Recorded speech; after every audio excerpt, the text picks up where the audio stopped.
Querida audiencia de Radio Exclusiva, les saluda Isabel de Estrada del programa radial Mujer Aún Hay Esperanza. Bienvenidos a la edición 219. ¿Se recuerdan cuando dijimos nuestro nombre yo, verdad?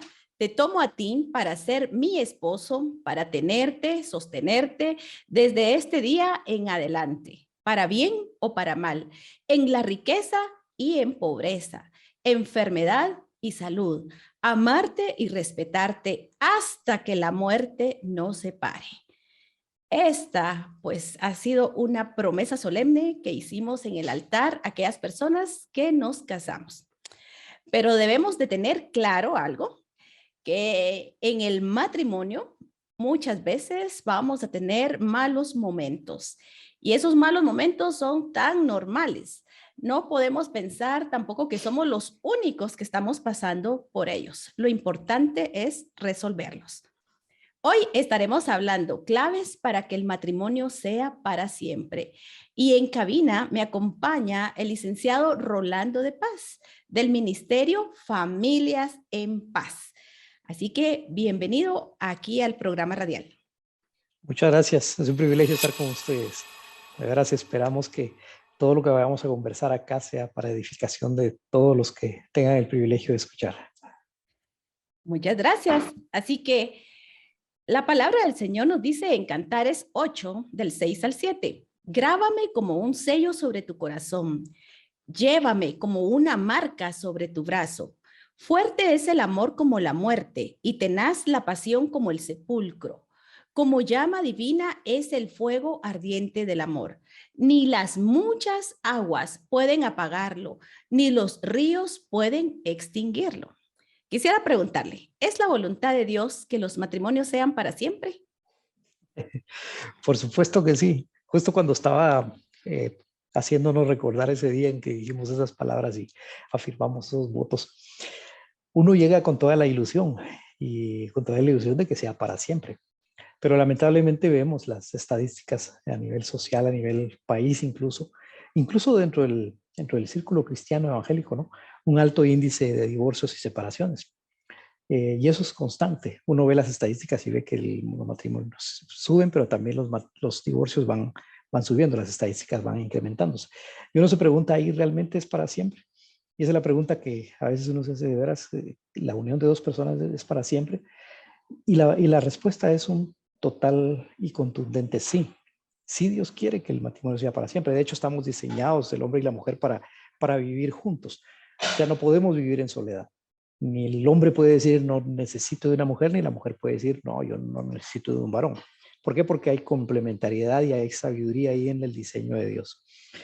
Y pues vamos a comenzar quizás con esta cita, Proverbios 24, 3 al 4, porque básicamente es un tema de construcción común. Dice, con sabiduría se edifica la casa y con prudencia se afirma. Ahí nos da una pauta de que edificación y afirmar son dos cosas diferentes, ¿no? Y con ciencia se llenarán las cámaras de todo bien preciado y agradable. Justamente esta base nos sirve a nosotros para poder expresar que sí, definitivamente el matrimonio tiene un propósito de ser para siempre. Como dice, la única manera en que podamos separarnos es hasta que la muerte llegue para uno de los dos. No sé a cuál le toca la chibolita primero, pero esa es la pauta, hasta que la muerte nos llegue a separar. Entonces, sí, la respuesta es definitivamente que sí. Y vamos a profundizar quizás más adelante sobre cuál es aquella perspectiva de Dios acerca de por qué es que le interesa que el matrimonio sea para siempre también. Y es que realmente ahorita estamos en una época donde parece que todo fuera desechable, ¿verdad? Ok, ya no estamos, ok, aquí lo desechamos, si no nos sirve, lo desechamos. Y muchas veces la mentalidad actualmente cambia, pareciera que fuera, bueno, vamos a probar, a ver si funciona, a ver si, bueno, tal vez tengo malos ejemplos, porque hay muchos malos ejemplos, o personas que tal vez pues lucharon y pues ya no pudieron seguir, ¿verdad? Entonces, sí tenemos que recordar esos votos matrimoniales. ¿Por qué serán importantes esos votos matrimoniales? ¿Será que cuando nosotros estamos en el matrimonio nos recordamos todavía de esos votos? Pues ya no recordarlo tanto, pero sí saber de que hay un compromiso que debe permanecer. Creo que todo empieza por los motivos y la perspectiva que uno tiene cuando uno toma la decisión de casarse, ¿no? Y dependiendo de esos motivos, así es como va uno a adquirir ese compromiso en la medida que pasa el tiempo. Hay una historia ahí que quiero contarles para ilustrarles esto. Es una niña de 17 años, un día estaba locamente enamorado de un muchacho, ¿va? Y tanto así que quería casarse. Él decía, no, es que es el hombre de mi vida, yo no puedo estar sin él. Y todo el que quería convencer al papá que le diera permiso de casarse. El papá que muy sabiamente le dijo, mira hija, no estás en edad de casarte. Recuerda que realmente el matrimonio no es simplemente una ilusión, no es algo pasajero, no es algo, una emoción de querer estar con la persona, no. El matrimonio implica a veces hasta sacrificio. Y eso es lo que justamente a veces no percibimos cuando vamos al matrimonio y empezamos a decir esos votos más con emoción que con convicción. Entonces finalmente el papá le dijo, está bien, voy a poner a prueba para ver si en realidad tienes ya está en la capacidad de poder casarte.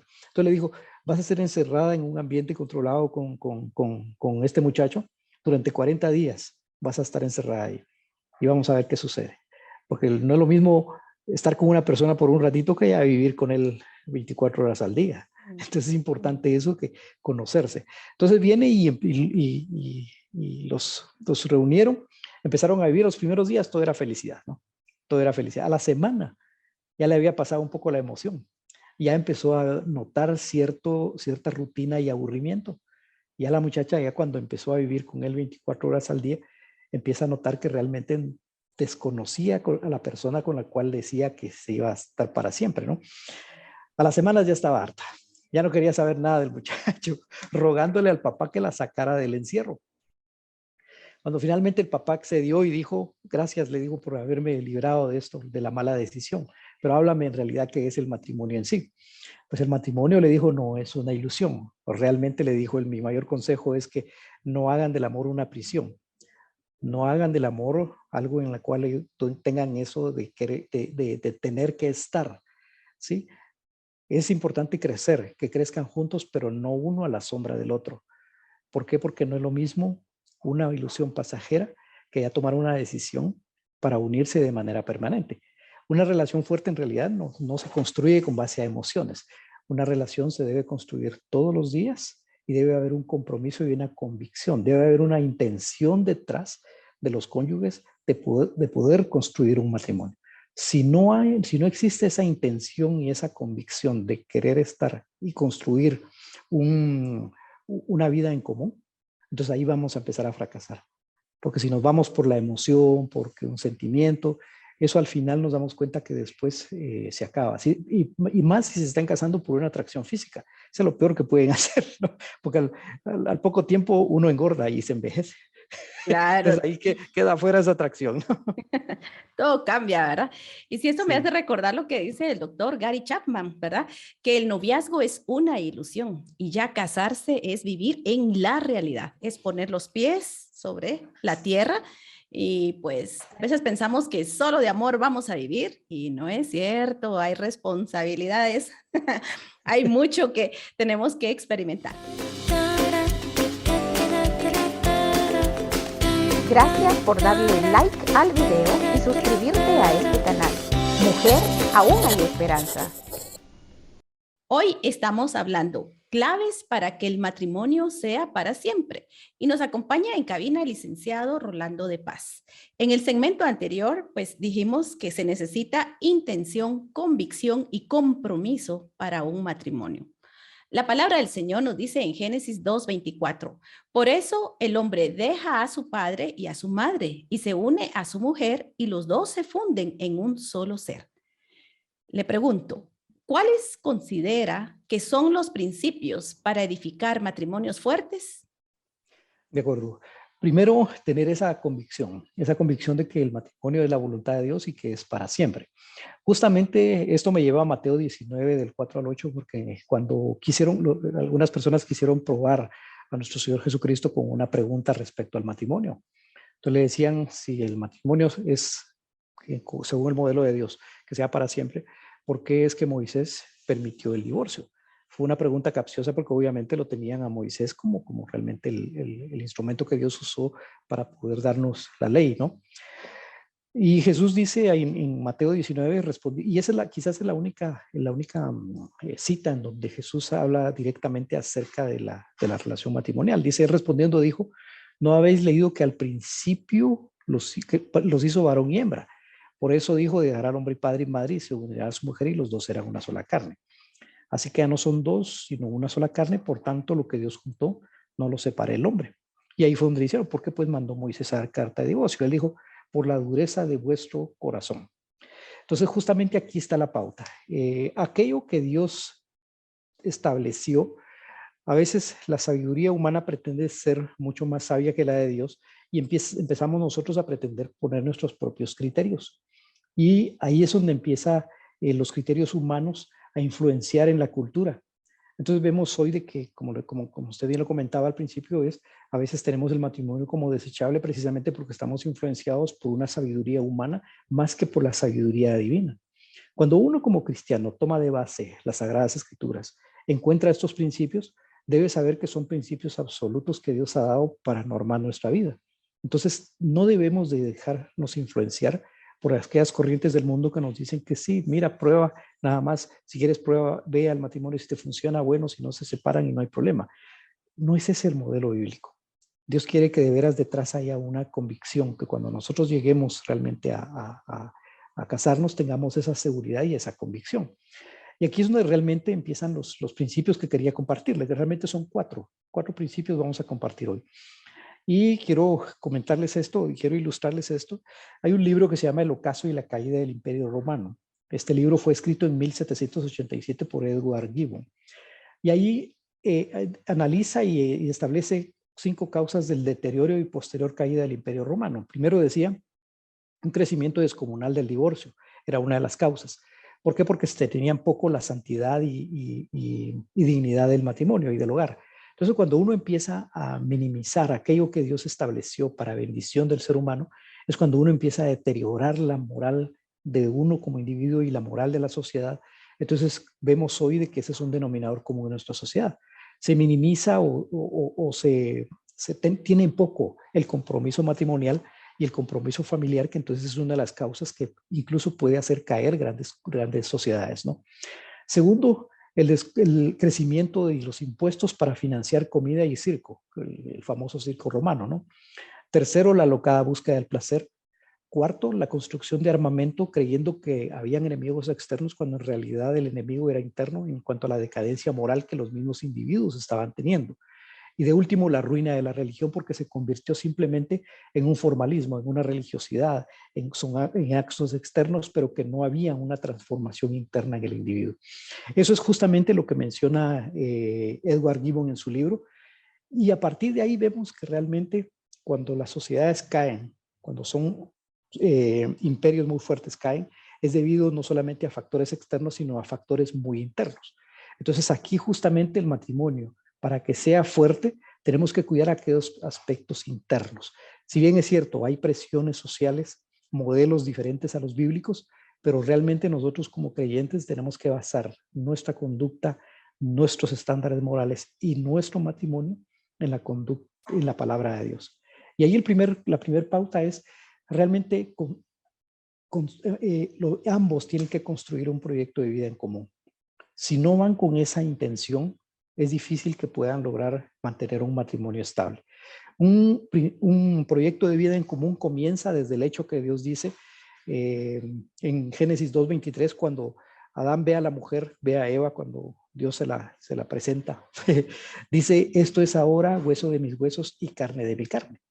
Y ahí está. Es una unidad indivisible en donde yo veo a mi esposa como parte de un proyecto de vida que también es mi proyecto de vida. El proyecto de vida de ella es mi proyecto de vida y en común juntos vamos a salir adelante, pero siempre estando de acuerdo. Somos una unidad indivisible y tenemos que trabajar en ese sentido, buscando un crecimiento integral de ambos, no solamente de uno, sino de los dos. El problema se da cuando viene y tenemos influencias externas en sociedades machistas como las de América Latina, en donde creen que el hombre es el único que debe de superarse, trabajar y la mujer se relega a un segundo plano. No, debe ser en igualdad de condiciones.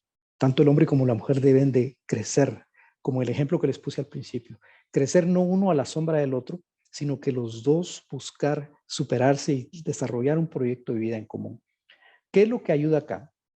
Realmente es acudir a la palabra de Dios, porque necesitamos crecer en sabiduría, pero también en madurez espiritual. Porque para poder entender esto, uno tiene que acudir a la palabra de Dios, escudriñarla y aplicarla a nuestra vida. Entonces ahí se trata realmente de desarrollar un proyecto de vida en común. Yo no voy a anular los sueños de mi esposa, ella no va a anular mis sueños, sino que simplemente iniciar un proyecto de vida y ponernos de acuerdo si hacia dónde nos tenemos que dirigir.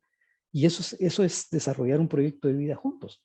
Cuando nosotros logramos eso, ahí estamos desarrollándonos los dos. Y eso, el matrimonio se está fortaleciendo. Tenemos que definir bien cuáles son aquellos proyectos y propósitos que debemos alcanzar en nuestra vida juntos, cómo lo queremos lograr, cómo lo haremos, cuál es el papel de cada uno va a jugar. Y principalmente, si esos planes están alineados a la voluntad de Dios. Porque acuérdense que la Torre de Babel también estuvieron de acuerdo y todos quisieron hacer una misma cosa. El problema estaba en que no estaba en la voluntad de Dios, sino que estaba contrario a la voluntad de Dios. Entonces, todos nuestros planes que hagamos como matrimonio, como familia, en primer lugar, deben de estar sometidos a la voluntad de Dios. Por eso Proverbios 21:5 nos dice: los pensamientos del diligente ciertamente tienden a la abundancia. Dice: mas todo aquel que se apresura alocadamente, de cierto va a la pobreza. Esto quiere decir que todo lo que hagamos, no debemos de alocarnos y saber ponernos de acuerdo, pero sobre todo, saber y poner los planes delante de la voluntad del Señor. Excelente. Eso me recuerda que tenemos que tener pues una comunicación bastante en el matrimonio, ¿verdad?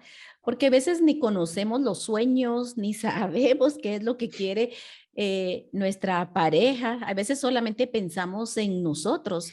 Y qué bonito es ver como al esposo o a la esposa como ese proyecto de vida en común, ¿verdad? No somos competencia, no somos rivales, ¿verdad? No es uno por acá y el otro por el otro lado, sino al contrario, ir en una misma dirección y someterlo Correcto. todo, ¿verdad? En oración para que sean esos planes cumplidos, porque a veces tenemos tantos sueños, tantas ilusiones cuando llegamos al matrimonio y muchas veces yo creo que todos hemos experimentado en algún momento la frustración, ¿verdad? Porque pensamos que iba a ser el matrimonio un cuento de hadas o como dice otro, el príncipe azul o la bella princesa y resulta que ambos tenemos nuestros caracteres, ¿verdad? De los cuales son difíciles, son culturas completamente diferentes y pues nos tenemos que hacer uno, pero deberíamos de tener siempre una vida, un proyecto en común. Hay un comentario adicional que realmente muchos de las parejas que se separan es porque han dejado que el orgullo y la autosuficiencia y están viendo solamente el egoísmo más que todo. El egoísmo y el orgullo pueden destruir un matrimonio. Por eso les ponía el ejemplo del Imperio Romano, porque realmente los enemigos están dentro de nosotros. El enemigo y el orgullo pueden destruir un matrimonio, cuando en realidad el matrimonio está diseñado para una vida en común, en donde ambos aprendan a coordinarse y lograr acuerdos juntos. Algunas veces hay que sacrificar, ¿no? Hay que ceder al orgullo y al egoísmo. Exacto. Yo creo que también es esa decisión de amar, ¿verdad? Cuando uno toma también esa decisión de amar y de perdonarse continuamente, porque muchas veces sin querer lastimamos el corazón de nuestro cónyuge y es ambas partes. A veces se dice, si bien la mujer es más como sentimental y el hombre es más racional, pero muchas veces las mujeres también lastimamos, a veces con nuestra boca y a veces los hombres con las actitudes, muchas veces es sin querer, pero creo que también va de la mano el pedir perdón y el perdonar, porque a veces creemos que solo es para mí, ¿verdad? Que me pida perdón, que se arrodille, ¿verdad? Que me diga que me ama. Y cuando es de ambas partes el pedir perdón y definitivamente el orgullo sí es un factor que sí puede destruir un matrimonio.